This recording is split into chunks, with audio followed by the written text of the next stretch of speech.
Bienvenidos a este viaje a través de uno de los casos más inquietantes registrados en la historia de Nevada. Antes de comenzar, te invito a dejar en los comentarios desde dónde nos estás viendo y la hora exacta en la que estás escuchando esta narración. Nos interesa saber a qué lugares y a qué horas del día o de la noche llegan estos relatos documentados. En el crudo invierno de 1872, cuando las minas de plata de Virginia City aún prometían fortunas a aquellos lo suficientemente valientes o desesperados como para buscarlas, se hizo un descubrimiento en las remotas afueras del condado de Elko que desconcertaría a las autoridades durante las décadas venideras. La propiedad O'Connor, situada aproximadamente a 17 millas al noreste del asentamiento que más tarde se convertiría en Wells, se encontraba abandonada, con las puertas abiertas de par en par, a pesar del frío glacial que se había instalado en el alto desierto ese diciembre. Los registros locales indican que la familia,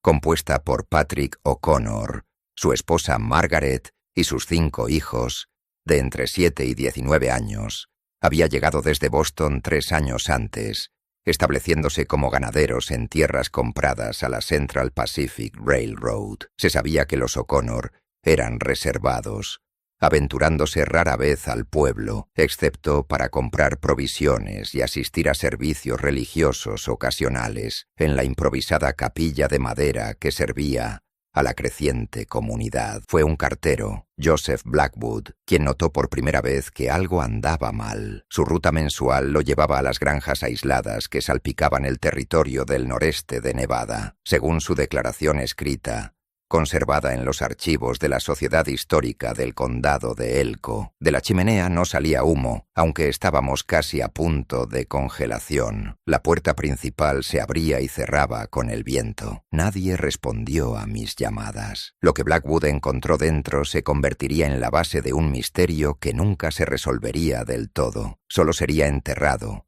literal y figurativamente, en la vasta expansión del oeste americano. El interior de la casa de los O'Connor parecía haber sido abandonado a toda prisa. Una comida yacía a medio comer sobre la mesa de madera. Ropa permanecía colgada en ganchos cerca de la puerta. La Biblia familiar estaba abierta en el libro de Levítico, pero de los 7 miembros de la familia O'Connor no había ni rastro. Blackwood cabalgó inmediatamente a Wells, donde alertó a las autoridades locales. El sheriff Thomas McCall, cuyo diario proporciona gran parte de lo que sabemos sobre la investigación inicial, llegó a la propiedad al día siguiente. Sus escritos, recopilados más tarde por la Sociedad Histórica de Nevada, revelan a un hombre perturbado por lo que encontró. La granja parece normal a primera vista, pero algo está profundamente mal. El ganado no ha sido atendido, pero está vivo. Adentro, encontré evidencia de arreglos peculiares en los dormitorios. Las camas habían sido colocadas en patrones circulares, se habían raspado marcas en las tablas del suelo debajo de ellas, símbolos que no reconozco ni me interesa contemplar más. La investigación de McCall descubrió el primero de muchos elementos perturbadores que caracterizarían el caso O'Connor. En el dormitorio principal se había despejado un espacio en el centro del suelo. Una gran marca circular, de aproximadamente 6 pies de diámetro, había sido quemada en los tablones de madera. Alrededor de este círculo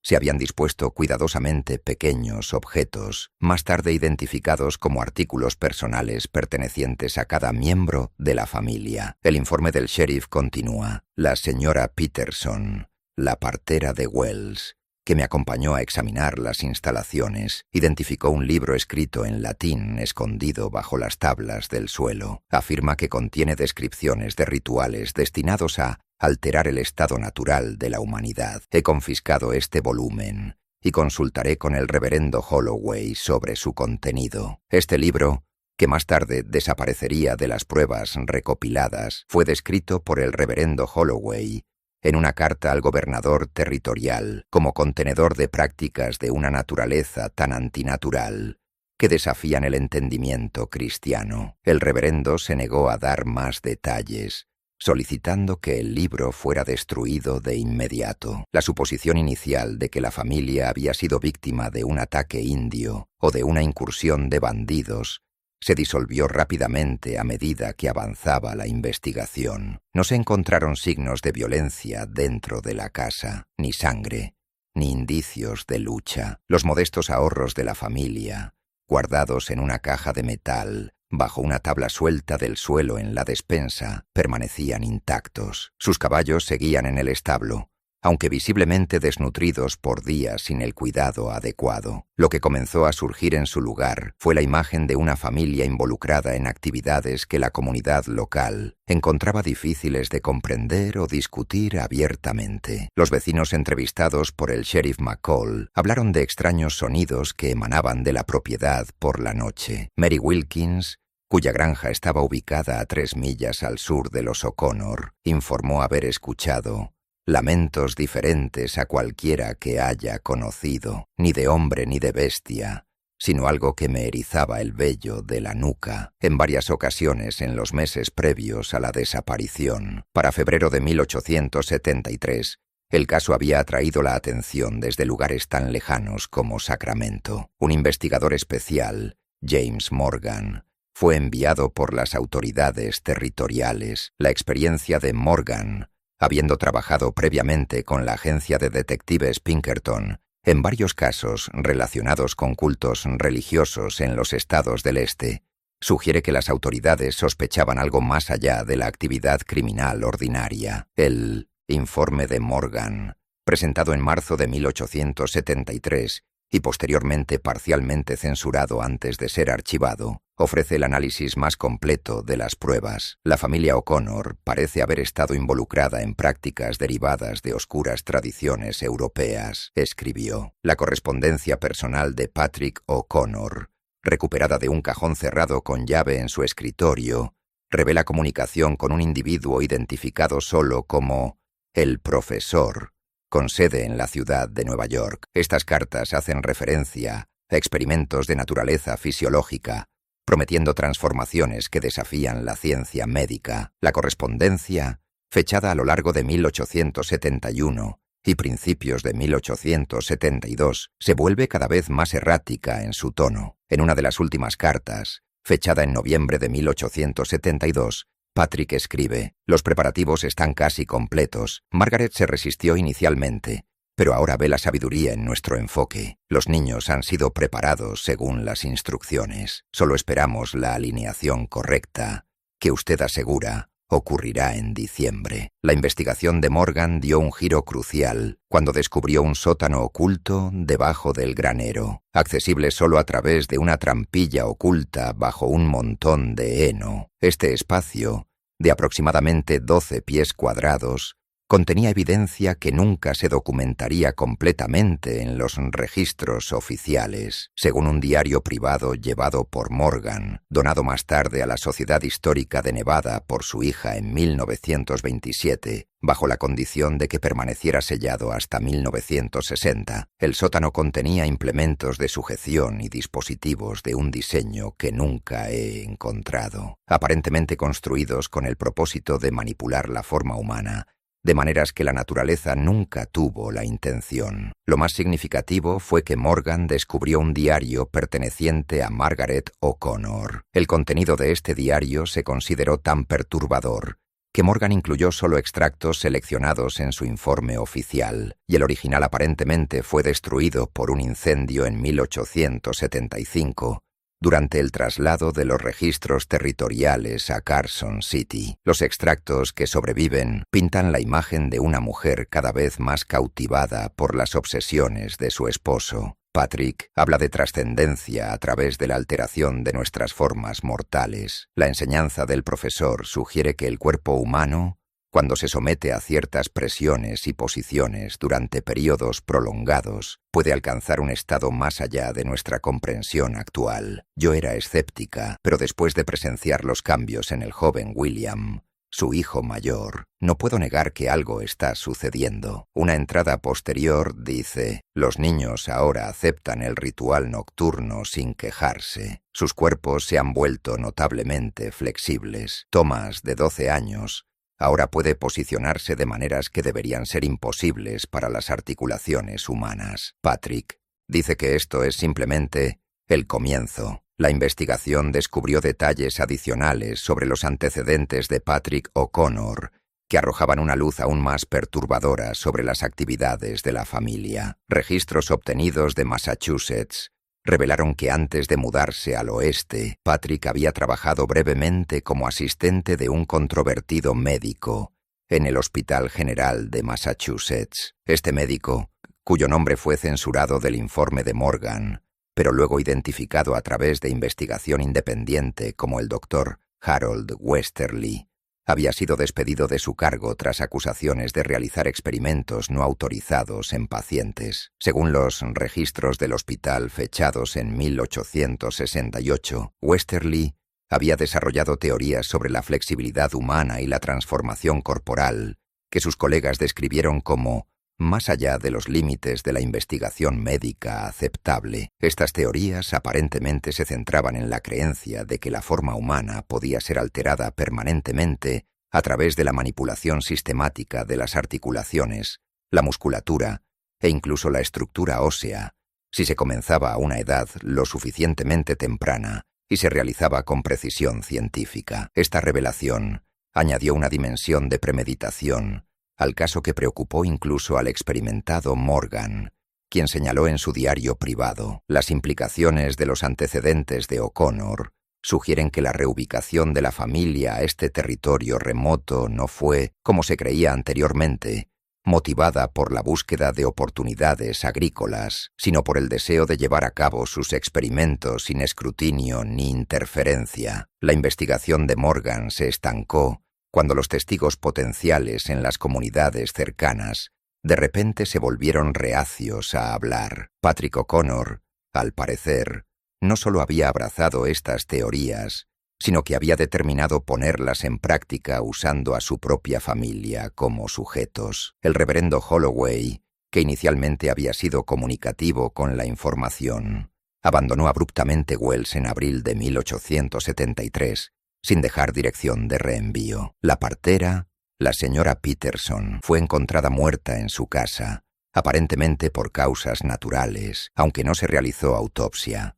Sin embargo, antes de su muerte, la señora Peterson había compartido ciertas observaciones con Morgan, que nunca aparecieron en su informe oficial. Según su diario privado, la partera había asistido en el parto del hijo menor de los O'Connor, poco después de su llegada a Nevada, y había notado algo inusual en la familia incluso entonces. Los niños se quedaban demasiado quietos, le habría dicho a Morgan. Cuando se movían, era con una gracia que parecía antinatural. Sus extremidades se doblaban en ángulos que me hacían apartar la mirada, y la señora O'Connor, durante el parto, su cuerpo respondió de maneras que nunca he visto en 20 años de partería. Era como si sus propios huesos se desplazaran para acomodar el nacimiento. Durante su examen de la propiedad O'Connor, Morgan descubrió una serie de fotografías escondidas dentro de un espacio hueco en la pared, detrás del dormitorio principal. Estos daguerrotipos,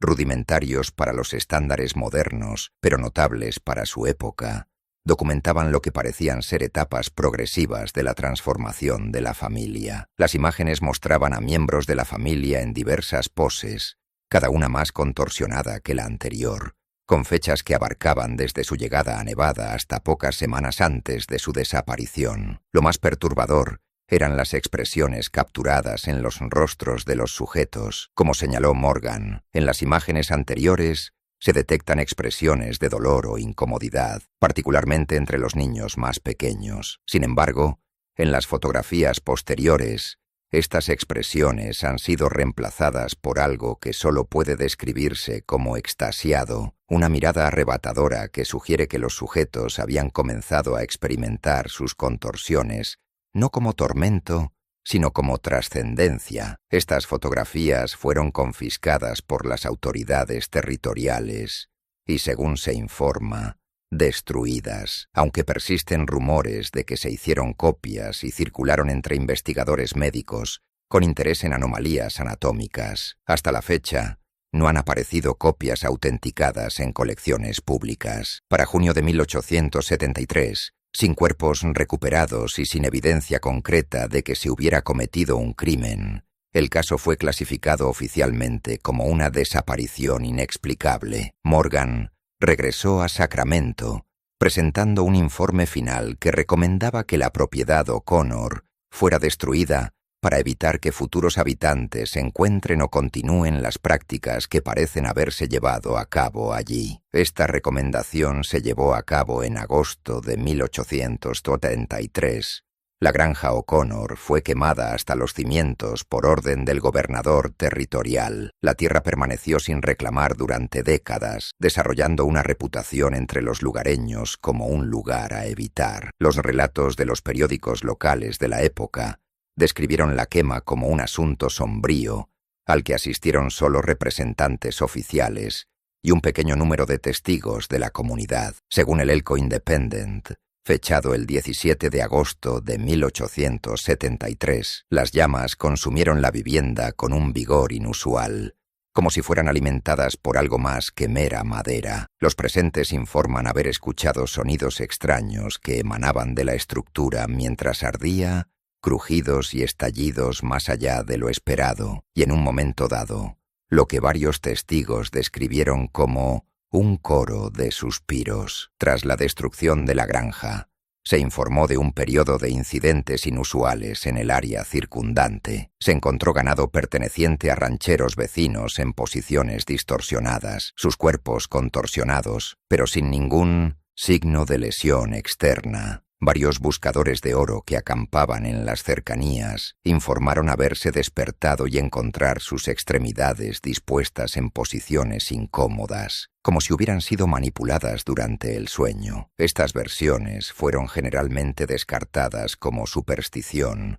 o los efectos de la bebida fuerte, explicaciones comunes para sucesos inusuales en las comunidades fronterizas. A finales de 1873, dichos informes habían disminuido y el caso O'Connor comenzó su largo descenso hacia la oscuridad. El caso podría haberse desvanecido por completo del registro si no hubiera sido por un descubrimiento inusual realizado en 1896 durante la construcción de una nueva línea ferroviaria que conectaba Elko con las comunidades mineras más al norte, aproximadamente a 3 millas de la antigua propiedad O'Connor. Los trabajadores que excavaban un corte a través de una colina baja descubrieron lo que inicialmente se pensó que era una cueva natural. Un examen más detallado reveló que era una cámara artificial, cuidadosamente construida y oculta. En el interior, los trabajadores descubrieron los restos de lo que parecían ser 7 individuos. Según el informe presentado por el Dr.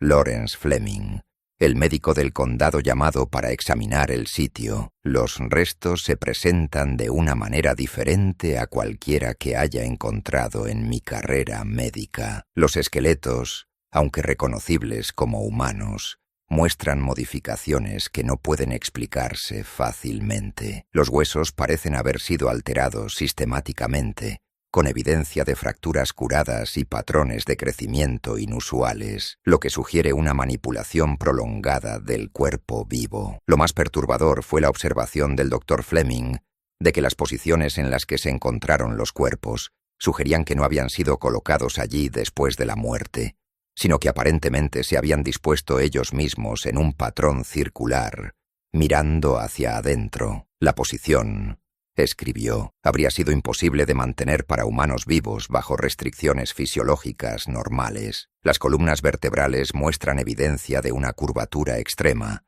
y las extremidades parecen haber sido contorsionadas de maneras que normalmente resultarían en dislocación o rotura. El examen de los restos por parte del Dr. Fleming arrojó detalles adicionales que complicaron aún más la comprensión del caso. Los esqueletos, aunque claramente alterados, no mostraban signos de trauma que indicaran una muerte violenta. En cambio, las modificaciones parecían metódicas y, lo más inquietante, realizadas a lo largo del tiempo, mientras los sujetos estaban vivos. La evidencia de curación alrededor de huesos deliberadamente rotos y vueltos a colocar sugería que las alteraciones se habían realizado gradualmente, quizás en el transcurso de años. El esqueleto más extensamente modificado que se presume es el de Patrick O'Connor, basándose en la altura y la edad estimada, exhibía una anomalía adicional que el Dr. Fleming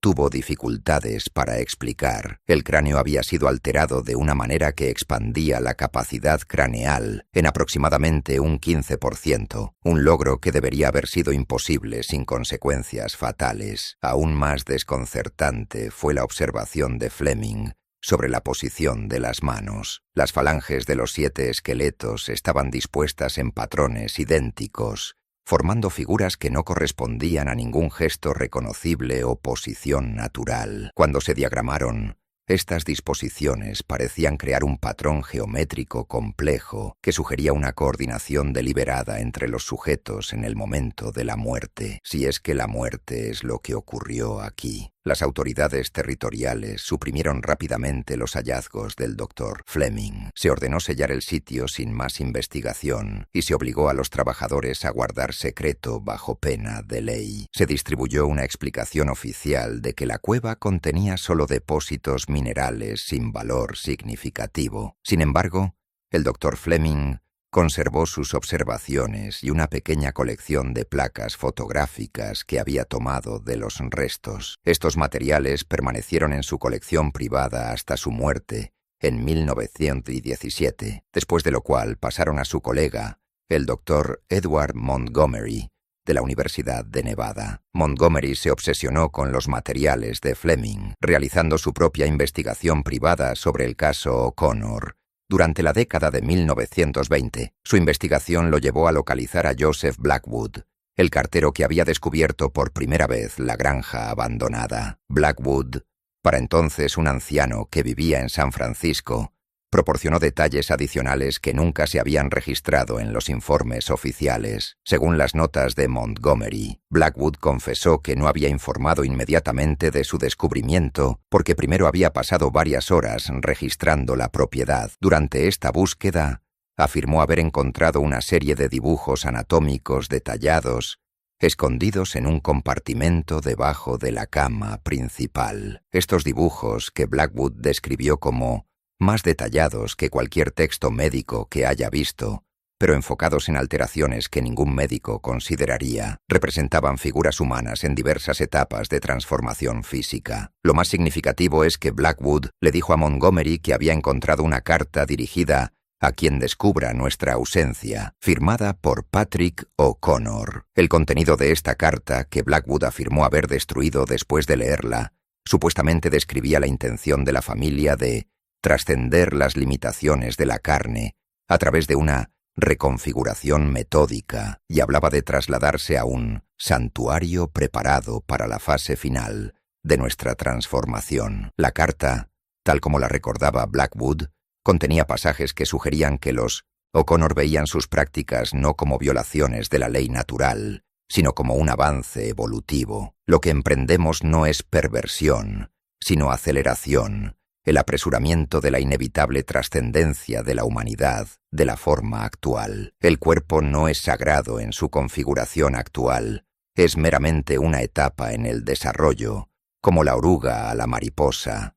A través de la reconfiguración disciplinada, nos liberamos de la prisión de la anatomía convencional. El testimonio de Blackwood incluía un detalle que perturbó particularmente a Montgomery. El cartero afirmó que antes de abandonar la propiedad, había mirado por el pozo ubicado detrás de la casa y había visto flotando en la superficie del agua, aproximadamente 20 pies más abajo, lo que parecía ser una oreja humana, no cortada, sino de alguna manera desprendida y funcionando independientemente. Se volvió hacia el sonido de mi respiración, le habría dicho Blackwood a Montgomery, como si escuchara, aunque no estaba conectada a ninguna cabeza. Montgomery, comprensiblemente, cuestionó la fiabilidad de este relato, dada la avanzada edad de Blackwood y las décadas que habían pasado desde los eventos descritos. Sin embargo, le llamó la atención la coherencia de ciertos detalles con las observaciones del Dr. Fleming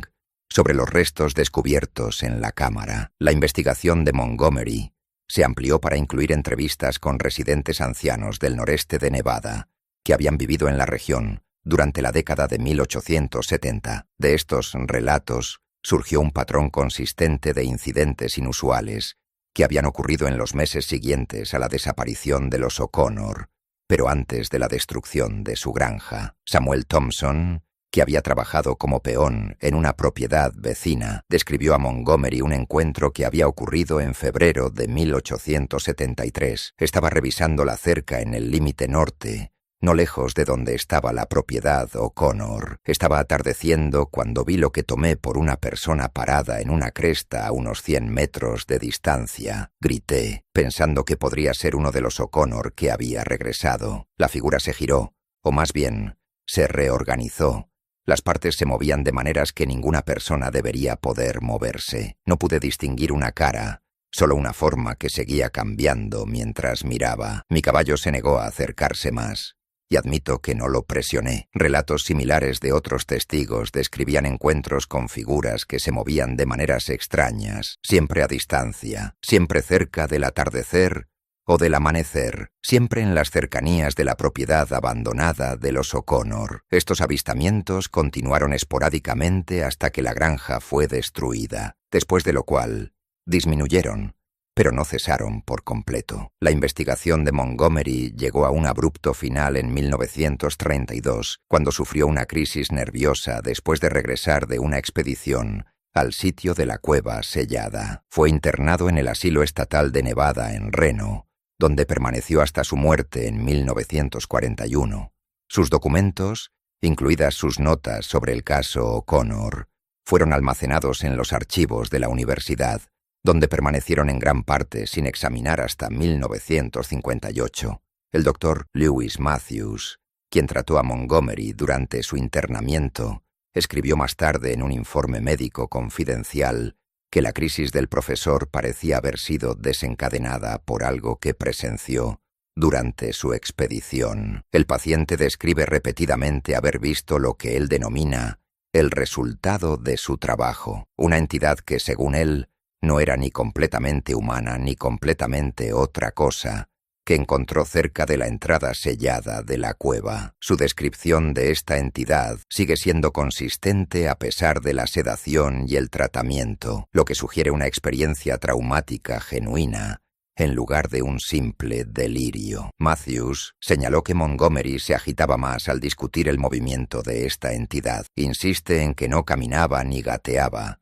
sino que se reasamblaba con cada progresión hacia adelante, los componentes de su forma cambiando constantemente, pero manteniendo un todo coherente. Lo más perturbador es su insistencia en que reconoció aspectos de 7 individuos distintos dentro de la composición de la entidad, pero integrados en un solo organismo funcional. Si el relato de Montgomery representaba un encuentro real, o una alucinación nacida de su obsesión con el caso, sigue siendo imposible de determinar. Lo que está claro es que la experiencia afectó permanentemente su estabilidad mental, dejándolo incapaz de continuar su carrera académica o avanzar en su investigación. En 1958, el profesor James Callaway, del recién formado Departamento de Antropología de la universidad, descubrió los materiales de Montgomery mientras investigaba las prácticas de entierro de los nativos americanos en la región. Intrigado, Callaway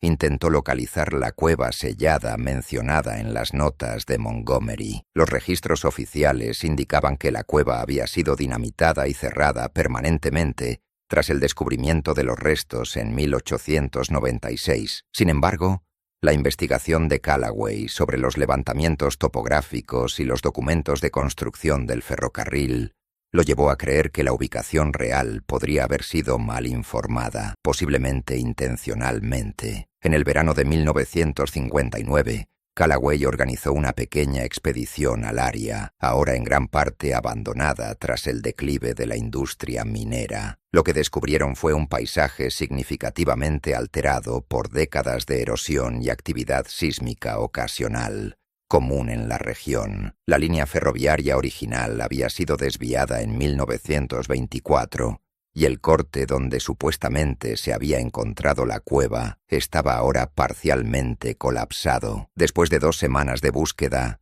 el equipo de Callaway descubrió una abertura en la ladera, aproximadamente a Munodens, media milla de la ubicación indicada en los registros históricos. Esta estrecha fisura, apenas lo suficientemente ancha para que pasara un hombre, conducía a una cámara que Callaway se convenció era el sitio original descrito en el informe del Dr. Fleming. La cámara estaba vacía de restos humanos, pero contenía varios artefactos que Callaway documentó meticulosamente. Un reloj de bolsillo con las iniciales POC grabadas en la caja, un zapato de niño notablemente conservado en el ambiente seco y, lo más significativo, un diario encuadernado en cuero que casi se había desintegrado con el tiempo. El diario que Callaway transportó cuidadosamente de regreso a la universidad para su preservación y estudio. Contenía entradas escritas con una letra apretada y cada vez más temblorosa. Aunque muchas páginas eran ilegibles, las que se podían descifrar parecían documentar los últimos días de la familia O'Connor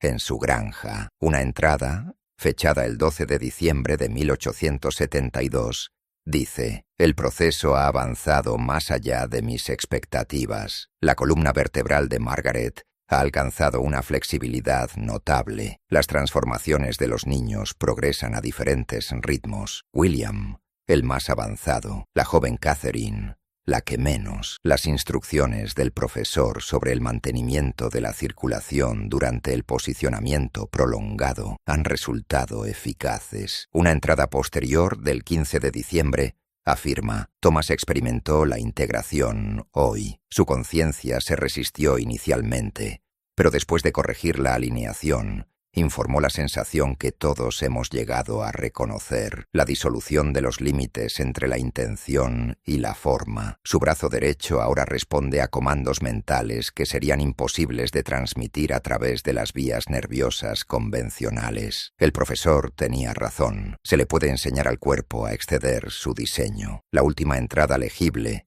fechada el 17 de diciembre, dice: «Partimos esta noche hacia el santuario. La fase final no puede llevarse a cabo en nuestro hogar. He preparado la cámara según las instrucciones. La alineación se acerca. Nos posicionaremos según el diagrama. El profesor promete que una vez que la reconfiguración esté completa, ya no estaremos atados por las limitaciones que constriñen a los hombres ordinarios. Seremos como dioses, nuestras formas mutables a voluntad». Lo que hace que este diario sea particularmente significativo no es solo su contenido, sino sus características físicas. Callaway señaló que la encuadernación parecía estar hecha de un cuero con propiedades inusuales, más flexible que cualquier proceso de curtido debería permitir, y con patrones que se asemejaban a poros o folículos que no se encuentran típicamente en la piel de animal procesada. El análisis de laboratorio realizado en la universidad sugirió que el material, aunque de naturaleza dermatológica,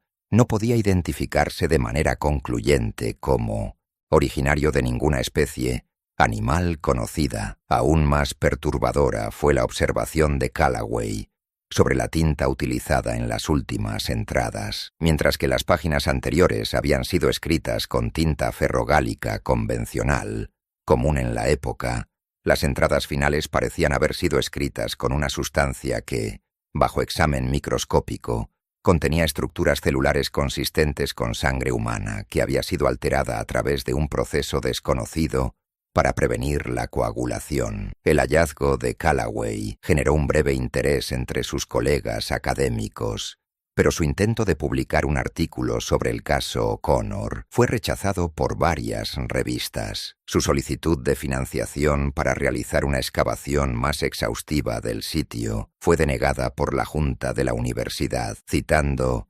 preocupaciones sobre el mérito científico del proyecto. Frustrado, Callaway continuó su investigación de forma independiente, utilizando sus propios recursos limitados. En la primavera de 1960, regresó al sitio acompañado por 2 estudiantes graduados. Los 3 entraron en la cámara con la intención de realizar una documentación más exhaustiva del espacio. Nunca regresaron. Un equipo de búsqueda organizado después de su desaparición localizó su vehículo estacionado cerca de la ladera, con su equipo de campamento aún instalado. Se descubrió que la entrada a la cámara que Callaway había documentado previamente se había derrumbado, aparentemente debido a un pequeño deslizamiento de tierra. A pesar de los esfuerzos por excavar, nunca se encontró rastro de Callaway ni de sus estudiantes, lo que el informe oficial no menciona, pero que fue documentado en el diario privado del sheriff Robert Lawson,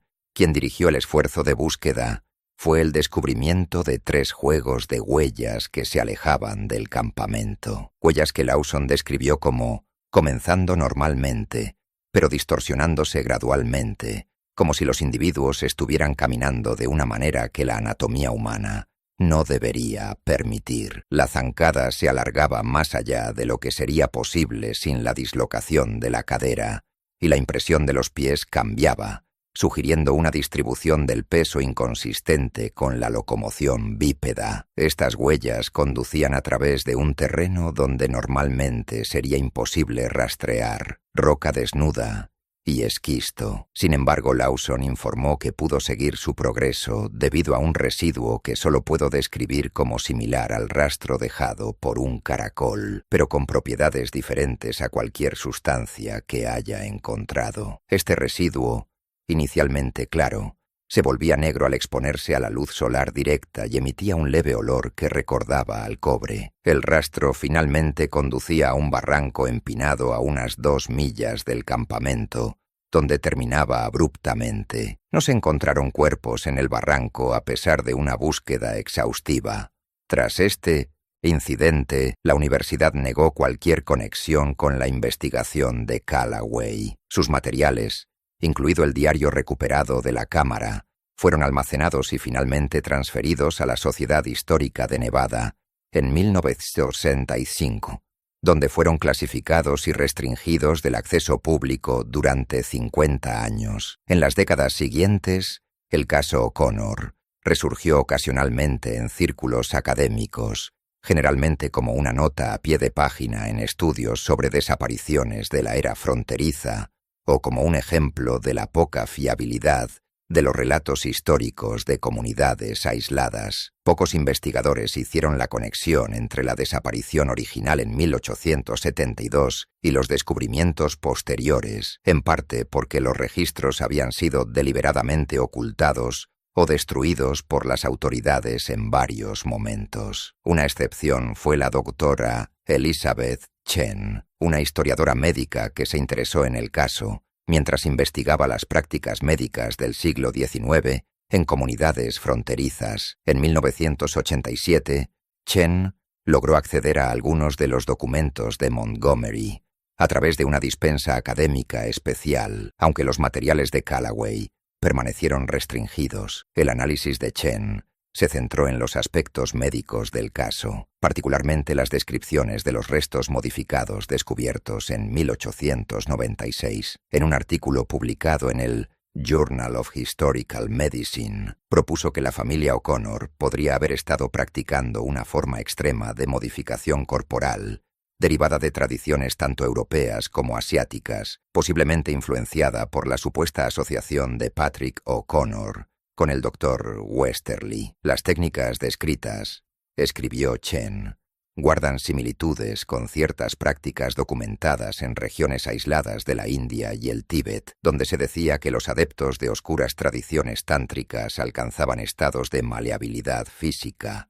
a través de años de práctica disciplinada. Estas tradiciones sostienen que el cuerpo, debidamente acondicionado, puede trascender sus limitaciones aparentes y alcanzar configuraciones imposibles según los estándares anatómicos convencionales. El artículo de Chen atrajo poca atención fuera de los círculos académicos especializados, y sus intentos de acceder a los materiales restringidos de Callaway fueron repetidamente denegados. Continuó su investigación hasta 1992, cuando abandonó abruptamente el proyecto y aceptó un puesto en una universidad de Singapur. Cuando fue contactada por investigadores posteriores, se negó a discutir su trabajo sobre el caso O'Connor, citando únicamente preocupaciones éticas sobre las implicaciones de ciertos hallazgos. El periodo de clasificación de los materiales de Callaway expiró en 2015, pero los intentos de los investigadores por acceder a estos materiales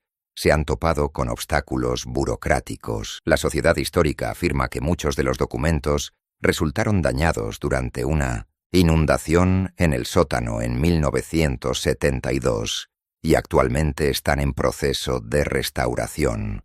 En el momento de esta grabación, a nadie se le ha permitido examinar lo que queda de la colección de Callaway, lo que hace que el caso O'Connor sea particularmente inquietante desde una perspectiva histórica. No es solo la naturaleza de las prácticas supuestamente llevadas a cabo por la familia, sino el patrón constante de supresión oficial que ha rodeado el caso desde sus primeros días, desde el manejo de la investigación inicial por parte de las autoridades territoriales hasta el rechazo de la investigación de Callaway por parte de la universidad. Un siglo después, parece haber existido una renuencia institucional persistente a reconocer o preservar el registro completo de estos eventos. Esta renuencia se extiende a las historias locales del noreste de Nevada, que generalmente omiten cualquier mención de la familia O'Connor, a pesar de las circunstancias inusuales de su desaparición. En la única historia local que hace referencia al caso, El Condado de Elko,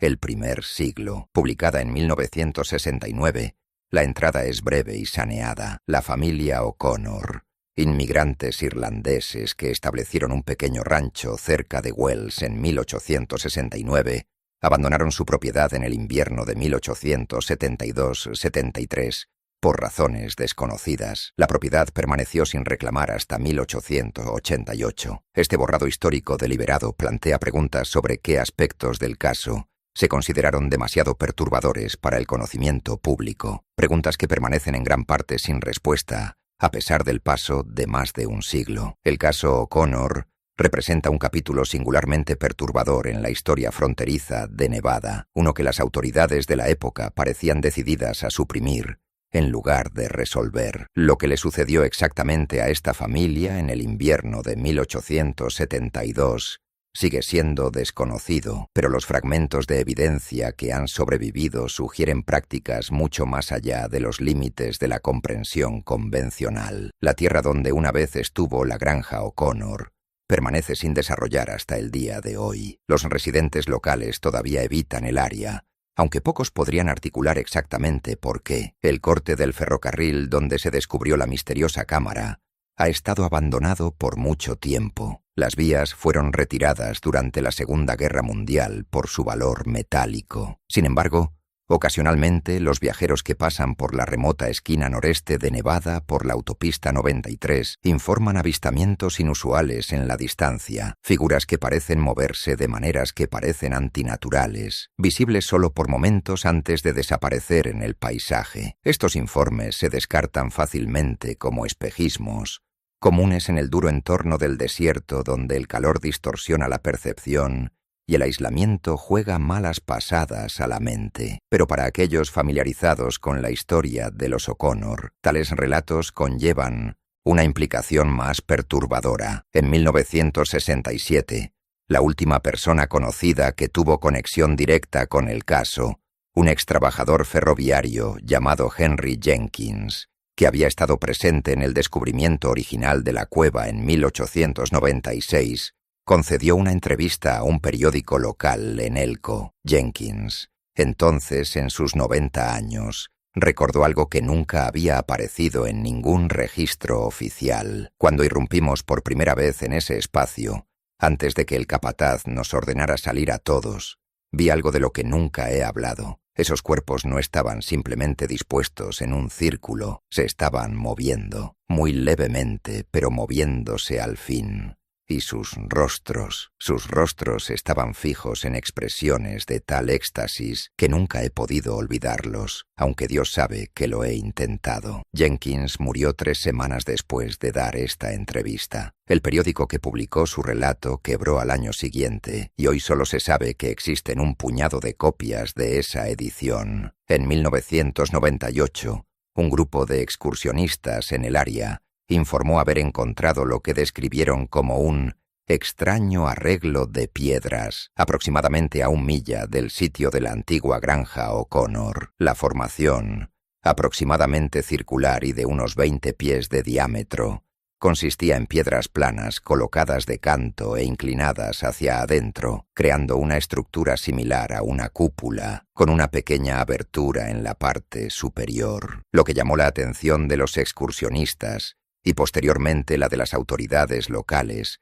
fue la precisión con la que se habían equilibrado las piedras, una precisión que parecía desafiar la explicación natural. Según el informe presentado ante el departamento del sheriff del condado de Elko, las piedras parecen estar posicionadas en un estado de tensión que debería hacer que colapsen. Sin embargo, permanecen estables. No hay mortero ni estructura de soporte visible. Cuando geólogos de la Universidad de Nevada examinaron la formación, encontraron que muchas de las piedras mostraban evidencia de marcas de herramientas consistentes con las técnicas de cantería del siglo XIX. La datación por carbono del crecimiento de líquenes en la piedra sugirió que habían sido colocadas en sus posiciones actuales aproximadamente 120 años antes, coincidiendo aproximadamente con el periodo de la desaparición de los O'Connor. Lo más desconcertante fue el descubrimiento de que el suelo dentro del círculo no mostraba evidencia de actividad humana, ni fogatas, ni artefactos, ni indicación de que el espacio hubiera sido utilizado para algún propósito práctico. En cambio, el suelo parecía haber sido dispuesto deliberadamente en un patrón de remolinos y espirales que guardaba un parecido sorprendente con las marcas que se informó haber encontrado en el suelo de la casa O'Connor en 1872. Tras este descubrimiento, la Oficina de Administración de Tierras, BLM, designó el área como restringida, citando preocupaciones sobre la estabilidad de la formación y su potencial significado arqueológico. Se prohibió el acceso público y la ubicación se omitió de los mapas topográficos actualizados de la región. El doctor Marcus Peterson, el geólogo que dirigió el examen del sitio por parte de la universidad, escribió más tarde en una correspondencia privada que desde entonces se ha hecho pública. Cualquiera que fuera el propósito que sirviera esta estructura, no fue construida según ningún principio arquitectónico que yo reconozca. Las piedras están dispuestas en lo que solo puedo describir como un estado de equilibrio imposible. Cada pieza depende de la posición de todas las demás, de una manera que no debería ser estable, y sin embargo, ha perdurado durante más de un siglo de exposición a los elementos. Peterson continuó señalando que su equipo había observado sensaciones físicas inusuales mientras trabajaba dentro del círculo de piedras. Varios miembros informaron una persistente sensación de ser observados, mientras que otros describieron sentir como si sus cuerpos fueran tirados en múltiples direcciones simultáneamente. Lo más perturbador fue el informe unánime de escuchar lo que sonaba como conversaciones susurradas, justo al borde de la audibilidad, aunque no se pudo identificar ninguna fuente. La decisión del BLM de restringir el acceso al sitio ha alimentado la especulación y los rumores en las comunidades locales, y algunos residentes sugieren que el gobierno está ocultando evidencia relacionada con el caso O'Connor. Estos rumores ganaron fuerza adicional en 2007, cuando un ex empleado del BLM afirmó en una publicación anónima en línea que las muestras de suelo tomadas dentro del círculo de piedras habían revelado anomalías biológicas que desafiaban la explicación convencional. Esta afirmación nunca ha sido confirmada o negada oficialmente, y las solicitudes de información bajo la Ley de Libertad de Información han sido denegadas sistemáticamente por motivos de investigación en curso. Quizás el aspecto más inquietante del caso O'Connor no es lo que sabemos, sino lo que permanece oculto, enterrado en archivos sellados, perdido en cámaras colapsadas o suprimido por aquellos que decidieron que algunos descubrimientos son demasiado perturbadores para ser reconocidos. Mientras concluimos este relato, vale la pena mencionar un último detalle. En 1963, un equipo de sondeo geológico que cartografiaba la región informó una anomalía en sus lecturas cerca del sitio de la antigua propiedad O'Connor. Usando equipo que era avanzado para su época,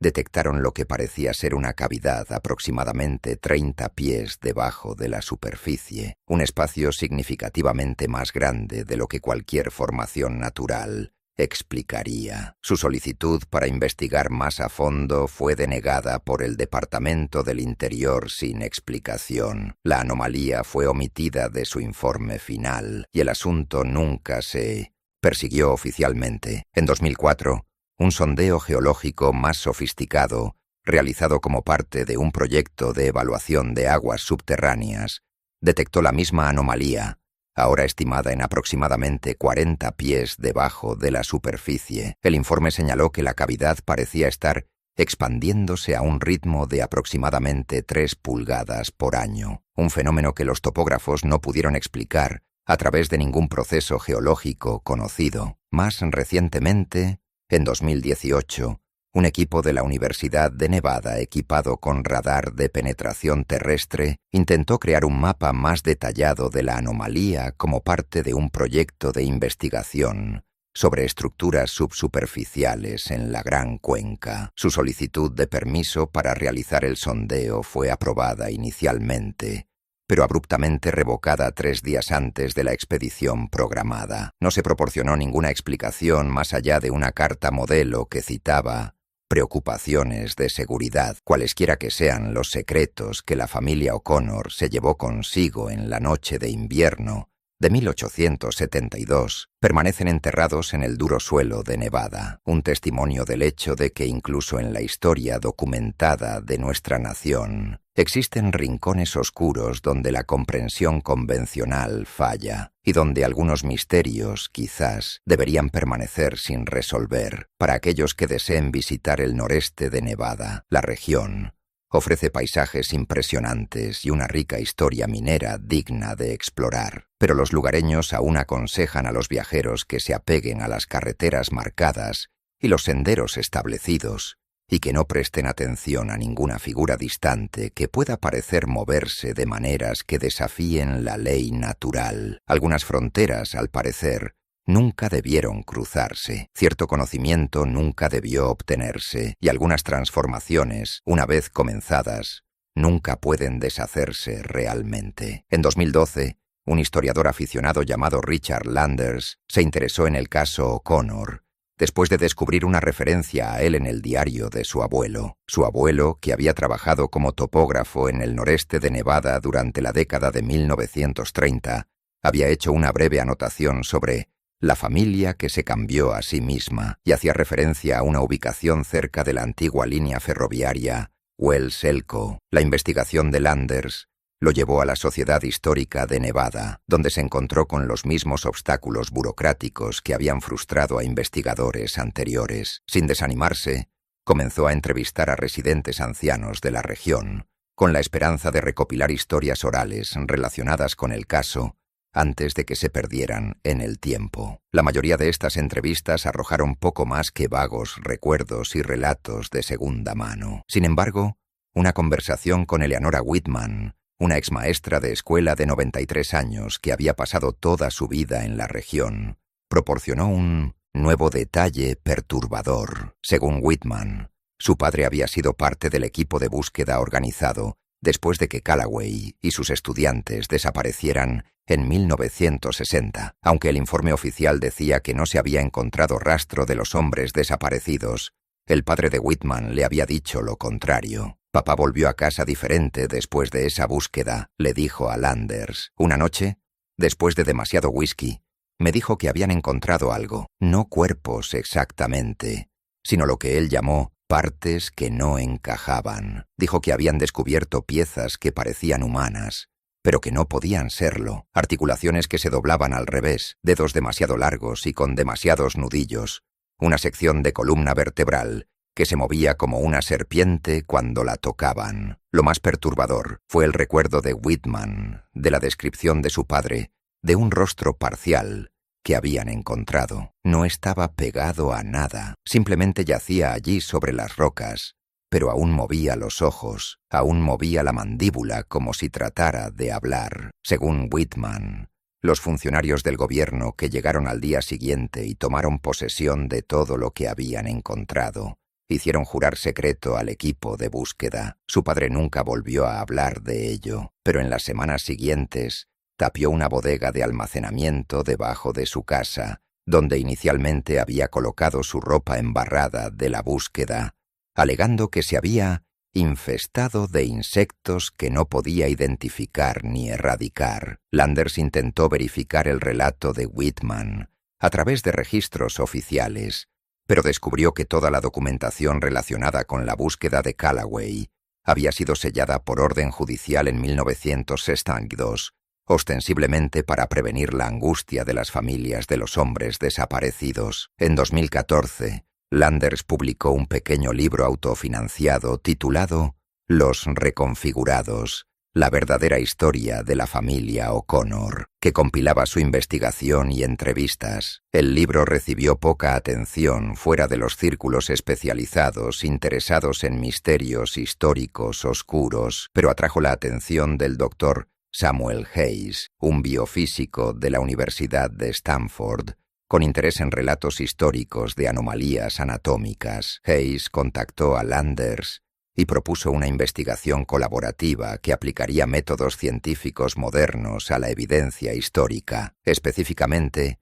Hayes estaba interesado en analizar el suelo del sitio del Círculo de Piedras descubierto en 1998, creyendo que podría retener evidencia traza de cualquier actividad que hubiera ocurrido allí. En el verano de 2015, Hayes y Landers se embarcaron en lo que llamaron una expedición de investigación no oficial al noreste de Nevada. Sin permisos para una excavación formal, limitaron sus actividades a la observación de la superficie y la recolección de muestras de suelo de terrenos públicos en las cercanías del 900 área restringida. Los resultados del análisis de Hayes de estas muestras, publicados en el Journal of Anomalous Scientific Phenomena, una publicación revisada por pares pero ciertamente marginal, describieron la presencia de estructuras proteicas diferentes a cualquiera previamente documentada. Estas proteínas, escribió Hayes, exhiben características que deberían ser mutuamente excluyentes. Son simultáneamente rígidas y flexibles, estables a temperaturas que desnaturalizarían las proteínas convencionales, y parecen mantener su estructura incluso cuando se rompen los enlaces químicos que deberían mantenerlas unidas. Hayes planteó la hipótesis de que estas proteínas podrían representar los restos de una sustancia utilizada en las prácticas de reconfiguración de los O'Connor, posiblemente un compuesto que alteraba las propiedades del colágeno y otros tejidos conectivos para permitir una maleabilidad extrema sin pérdida de integridad estructural. Esta hipótesis, aunque científicamente intrigante, no explica los aspectos más perturbadores del caso, en particular los informes de movimiento continuo en restos que deberían haber estado muertos hace mucho tiempo, y los relatos de figuras vistas en la región que se movían de maneras que desafiaban la ley natural. En 2016, Landers desapareció mientras realizaba una investigación de seguimiento en el área. Su vehículo fue encontrado estacionado en el comienzo de un sendero, aproximadamente a 5 millas del sitio de la antigua granja O'Connor. A pesar de una búsqueda exhaustiva, nunca se encontró rastro de Landers. Su computadora portátil, recuperada de su habitación de motel en Wells, contenía entradas de diario que describían su intención de localizar la cavidad subterránea detectada por los sondeos geológicos. La última entrada, fechada el día antes de su desaparición, dice: «Creo que he encontrado la entrada. No está donde todos han estado buscando. Está mucho más cerca del sitio original de la granja que la cueva descubierta en 1896. Si estoy en lo cierto, los O'Connor nunca abandonaron su propiedad en absoluto. Simplemente se fueron debajo de ella. Mañana lo sabré». El Dr. Hayes, al enterarse de la desaparición de Landers, intentó continuar su investigación conjunta, pero informó haber sido advertido por autoridades federales que lo interrogaron sobre la naturaleza de sus investigaciones y confiscaron las muestras de suelo restantes. En una publicación final antes de abandonar el tema por completo, Hayes escribió: «Lo que sea que ocurrió en ese rincón remoto de Nevada en el invierno de 1872 representa o bien un descubrimiento científico monumental que ha sido deliberadamente suprimido, o una tragedia humana de proporciones únicas. En cualquier caso, la obstrucción sistemática de la investigación sobre estos eventos plantea preguntas inquietantes sobre lo que ciertas instituciones podrían estar protegiendo o conteniendo. El desarrollo más reciente en el caso O'Connor ocurrió en 2019, cuando un proyecto rutinario de mantenimiento de la carretera en la Ruta 93 desenterró lo que inicialmente pareció ser una cápsula del tiempo enterrada al lado de la carretera, aproximadamente a 8 millas del sitio de la antigua granja O'Connor. El contenedor de metal, muy corroído pero aún intacto, llevaba una inscripción que lo identificaba como propiedad del profesor James Callaway, fechada en mayo de 1960, el mes de su desaparición. Los trabajadores de la carretera, sin ser conscientes de la importancia del hallazgo, entregaron el contenedor a la Sociedad Histórica del Condado de Elko. Antes de que se pudiera realizar un examen oficial del contenido, llegaron representantes de la Oficina de Administración de Tierras y confiscaron el contenedor, citando jurisdicción federal sobre los artefactos encontrados en o cerca de terrenos públicos. Nunca se ha hecho público un inventario del contenido. Una solicitud de la Ley de Libertad de Información presentada por el Las Vegas Sun sobre este incidente fue denegada por implicaciones de seguridad nacional, una designación que parece desproporcionada para lo que debería haber sido un simple artefacto histórico. Este patrón de intervención oficial y supresión de información ha sido consistente a lo largo de la historia del caso O'Connor, lo que sugiere que lo que sea que ocurrió en esa remota granja sigue siendo considerado como sensible por las autoridades casi 150 años después. Para los investigadores e historiadores, el caso representa un enigma frustrante, un misterio histórico deliberadamente oscurecido por acciones institucionales que impiden una investigación exhaustiva. Para los residentes locales del noreste de Nevada, sigue siendo una leyenda perturbadora, una historia contada en voz baja con detalles significativos a menudo omitidos. Y para los viajeros que pasan por la región, particularmente aquellos que se aventuran fuera de las carreteras principales hacia la red de caminos de tierra que cruzan el alto desierto, sirve como un recordatorio de que la frontera estadounidense alguna vez albergó secretos más oscuros que los típicos cuentos de forajidos y conflictos indios que pueblan las historias convencionales. Hasta el día de hoy, los rancheros de la región informan ocasionales mutilaciones de ganado que desafían la explicación convencional. Animales encontrados con extremidades contorsionadas en posiciones imposibles, pero sin signos de lesiones externas, sus huesos aparentemente remodelados mientras aún estaban vivos. Tales incidentes son típicamente atribuidos a depredadores o enfermedades por los investigadores oficiales, pero aquellos familiarizados con el caso O'Connor a veces sugieren una explicación diferente. La región que rodea la antigua propiedad O'Connor experimenta un número inusualmente alto de casos de personas desaparecidas, excursionistas, campistas y viajeros solitarios que se desvanecen sin dejar rastro. Si bien el duro entorno del desierto proporciona una explicación fácil para tales desapariciones, la anomalía estadística ha sido notada por los funcionarios encargados de hacer cumplir la ley, aunque rara vez se discute públicamente. Lo más revelador, quizás,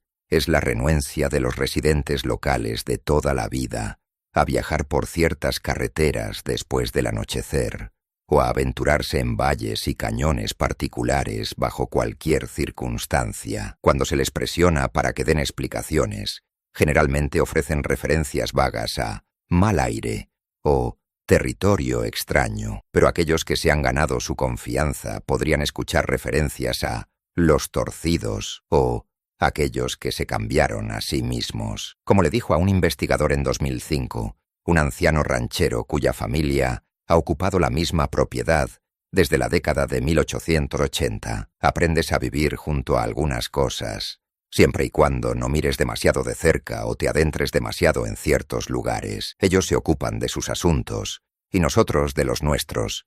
Ese ha sido el acuerdo desde antes de que yo naciera. Si este acuerdo representa mera superstición o una acomodación más perturbadora con algo que ha ocupado la región desde el invierno de 1872, sigue sin estar claro. Lo que es seguro es que la historia de la familia O'Connor, sus experimentos, su desaparición y los descubrimientos posteriores representan uno de los capítulos más inquietantes en la historia de la frontera estadounidense, una historia en la que la búsqueda por trascender las limitaciones humanas no condujo a la iluminación, sino a una transformación tan profunda que las autoridades han trabajado durante generaciones para ocultar su naturaleza e implicaciones. Al concluir esta narración, vale la pena considerar el pasaje final del diario de Margaret O'Connor, tal como se conserva en los documentos privados de James Morgan. No tememos en lo que nos estamos convirtiendo. El miedo pertenece a aquellos que no pueden ver más allá de la prisión de su propia forma. Lo que nos espera no es la muerte,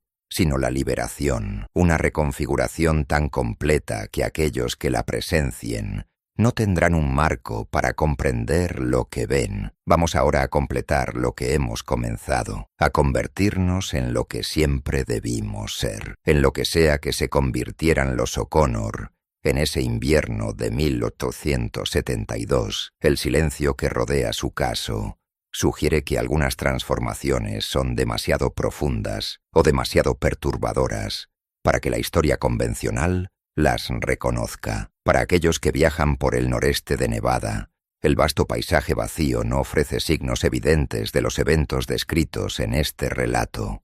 El sitio de la granja O'Connor no tiene ninguna marca. La ubicación del círculo de piedras permanece restringida y la entrada a lo que sea que yace debajo de la superficie nunca ha sido localizada oficialmente. Sin embargo, los residentes locales todavía evitan ciertas áreas después del atardecer.